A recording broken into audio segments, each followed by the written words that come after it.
friends, administrators, teachers, RBP staff, and fellow classmates. As I look around at all of us wearing our caps and gowns, I realize that we, the class of 2012, are a pretty good-looking group of people. I mean, seriously, look around you. Our friends and family cannot take their eyes off us.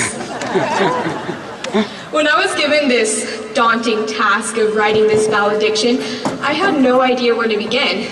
So I thought, maybe I'll start with my own humble beginnings. 12 years ago, I was sitting at my kindergarten promotion ceremony.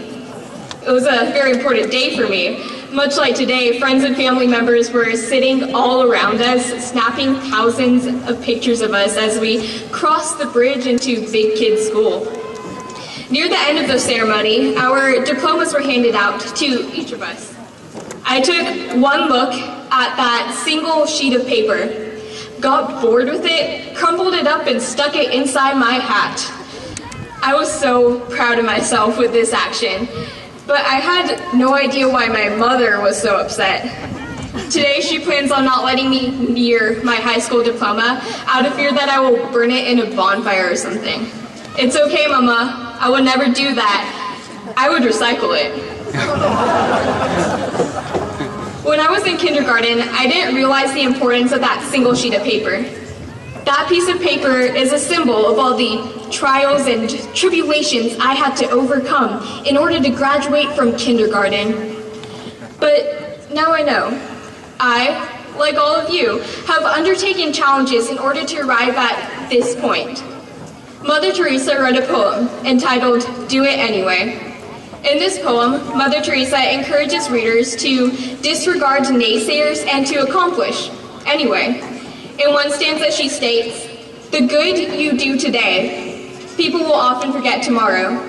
Do good anyway."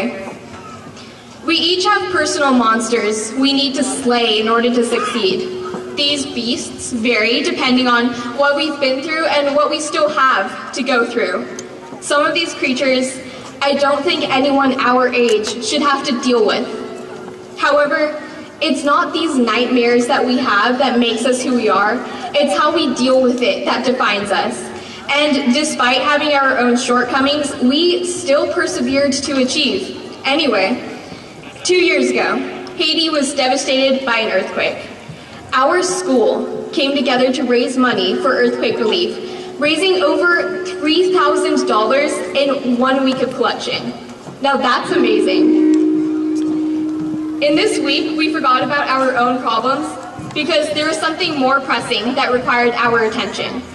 Despite the fact that this relief drive may be forgotten tomorrow, we did good anyway. The following year, we did it all over again when Japan was devastated by an earthquake and a consequent tsunami. I was elated to see how many people took the call to action and assisted in decorating collection envelopes, donating money, and just generally spreading word about the drive. We have quite a large graduating class, as you can see, but these drives allowed me to meet people I never would have gotten to know otherwise. And still, unfortunately, I never had the opportunity to meet each and every one of you personally. However, at multiple events held at our school, I did have the good fortune of branching out of the group I'm normally surrounded by. One such event was a think tank that we held this year about school pride. The energy in that room as students went on stage and shared their ideas was phenomenal. There is one student who, in that few minutes we had, busted out this amazing drawing of a longhorn.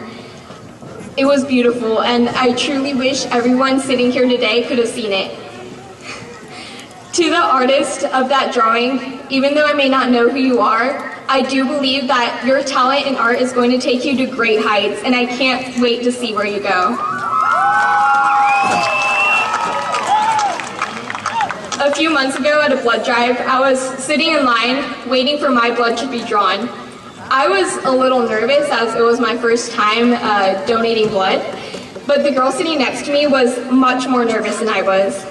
She then told me that she has a loved one battling cancer, so she is donating her blood for that loved one.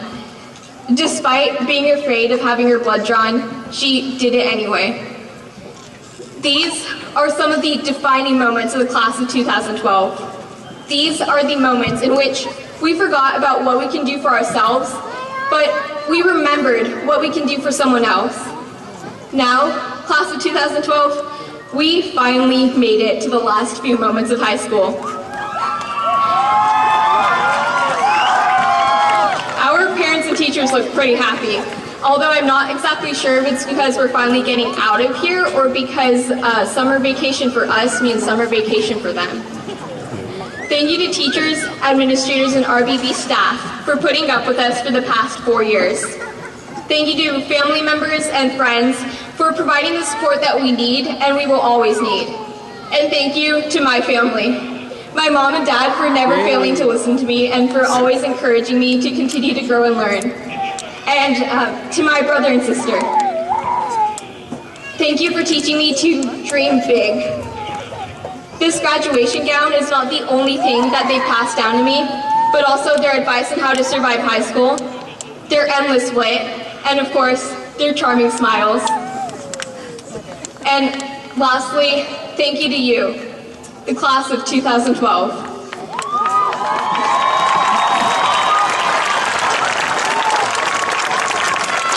Thank you for not defining yourselves by the hardships you have faced, but for what you have done to overcome them. Oh, and to Miss Glennon and Mrs. Frank, we never lost our minds. I'm actually not exactly sure if we had them in the first place, but we did lose our hearts somewhere in this school. As we move on to post-high school life, remember, fellow graduating seniors, give the world the best you have, and it may never be enough. Give the world the best you've got. Anyway, thank you and good night.